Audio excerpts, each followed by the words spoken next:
Shuklas homely কিচেনে সকলকে স্বাগতম। চলুন আজকে ইলিশ মাছ রান্না দেখাই।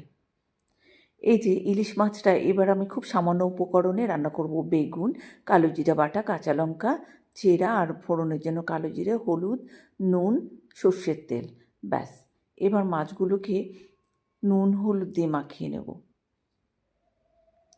খুব সামান্য উপকরণে সুন্দর রান্না। দেখো, নুন আর হলুদ দিয়ে মাছগুলোকে মেখে নিচ্ছি, সুন্দর করে মেখে নিচ্ছি। মেখে নিয়ে কড়াই তো উনান তো ধরিয়ে দিয়েছি। এবার কড়াই হিট হয়ে গেছে, 1 চামচ তেল দিয়ে দিলাম। খুব কম তেলে কিন্তু এটা রান্না করতে হয়। এবার উল্টে পাল্টে মাছগুলোকে সামান্য এপিঠ আর ওপিঠ করে ভেজে তুলে নেব। বেশি টাইম নেব না, একদম দেখো একদম হালকা করে ভেজে তুলে নিলাম। কারণ এই রান্নাটাতে মাছ বেশি ভেজে ফেললে কোনো রকম স্বাদ হয় না, ইলিশ মাছের যে স্বাদ গন্ধ সেটা থাকে না। এবার হালকা একটু কালো জিরে ফোড়ন দিয়ে দিলাম, 2টো তেজপাতা দিয়ে দিলাম। এবার দিয়ে দেবো কাঁচা চেরা লঙ্কা। এই চেরা লঙ্কার গন্ধে বাহ, যা সুন্দর লাগে। এবার কেটে রাখা বেগুনগুলো দিয়ে দিলাম। এবার কিছুটা ভেজে নেব, হালকাভাবে ভেজে নিয়ে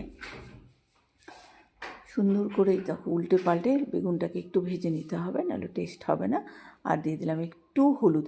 নুনটা কিন্তু আমি ঝোলে দেবো, কারণ নুন যদি বেগুনে দিই তাহলে বেগুনটা গলে যাবে, একদম ভালো লাগবে না। এবার দেখো ঝোল দিয়ে দিলাম। এবার আমি দিয়ে দেবো নুন। একটু ফুটে উঠলে এই যে এবার নুনটা দিয়ে দিলাম। স্বাদ অনুযায়ী অবশ্যই নুন হলুদ ঝাল এগুলো যে যার স্বাদ অনুযায়ী দেবে, ঠিক আছে। এবার একটু ঢেকে দেবো। ঢেকে দেওয়ার পরে এবার ফুটে উঠলে এবার মাছগুলোকে দিয়ে দেবো। সুন্দর করে মাছগুলোকে দিয়ে এবার একটু নেড়ে আবার ঢেকে দেবো। মাছগুলো দিয়ে এই বাটিটা দিয়েই আমি ঢেকে দেবো। এখন নেড়ে এবারে যে বাটিটা দিয়ে আমি ঢেকে দিলাম। এবার 10 মিনিট হয়ে গেছে, এবার তুলে নেব। দেখো এবার বেগুন একদম নরম হয়ে গেছে, কিন্তু গলে যাবে না। আবার মাছটাও বেশ সুন্দর নরম হয়ে গেছে। এবার একটু এই যে সেই বেটে রাখা কালো জিরাটা এ দেখো সুন্দর করে দিয়ে ব্যাস, আমার কিন্তু তরকারি হয়ে গেল। এবার নামিয়ে নিলাম।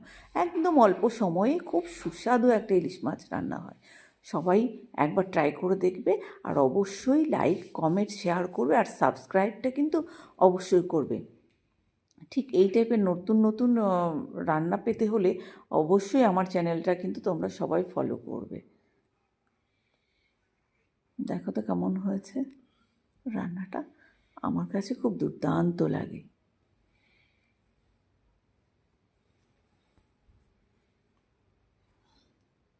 সকলকে ধন্যবাদ।